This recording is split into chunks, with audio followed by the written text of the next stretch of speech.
For 4 years, Marcus and I ran a construction supply business that worked.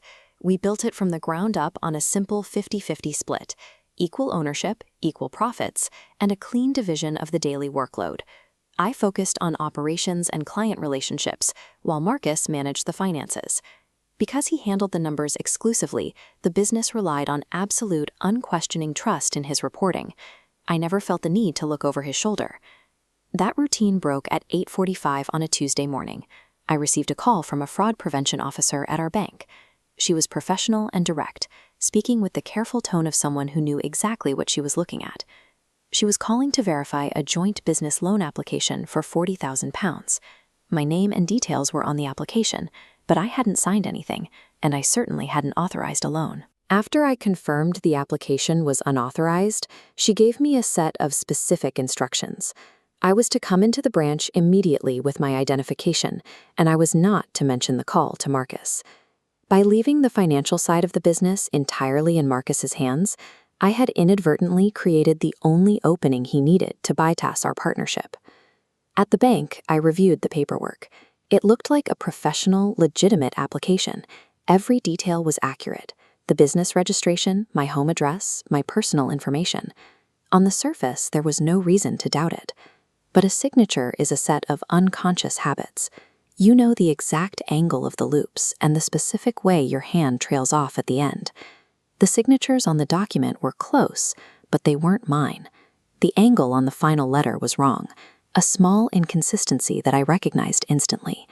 The bank's fraud team had flagged the application for this exact reason. While the forgery was convincing, their systematic review caught minor variations in the pen strokes across the different pages of the application.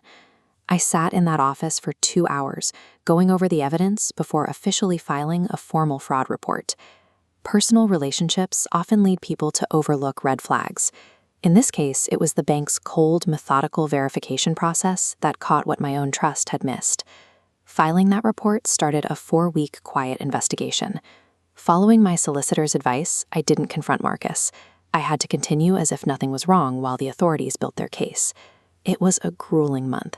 I sat across from him in our weekly meetings, discussing delivery schedules and orders, knowing the entire time that the bank was tracing his steps. The investigation revealed this wasn't an isolated event. Marcus had already made 2 smaller attempts to secure loans through different channels. Both had been quietly declined before this £40,000 application was ever submitted. These failed attempts show a clear pattern of testing. He was probing different systems to see what would be flagged, waiting for a clear path before attempting a larger sum. This wasn't a sudden lapse in judgment. It was a methodical process of trial and error that lasted for months.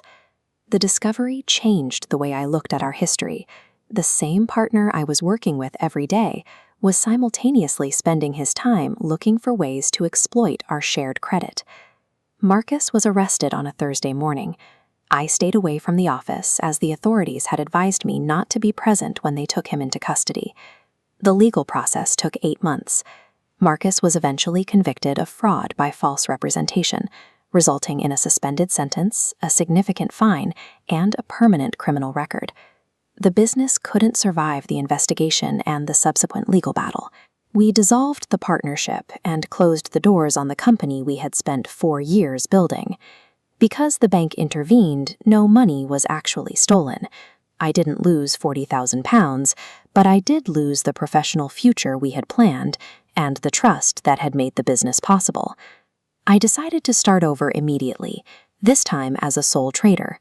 I reached out to our top 3 clients, and because I had managed the operations and the relationships, they all agreed to move their accounts to my new company. Within a year, the new business was outperforming my previous share of the partnership. Marcus's attempt to secretly take a loan ended his career and ended our partnership.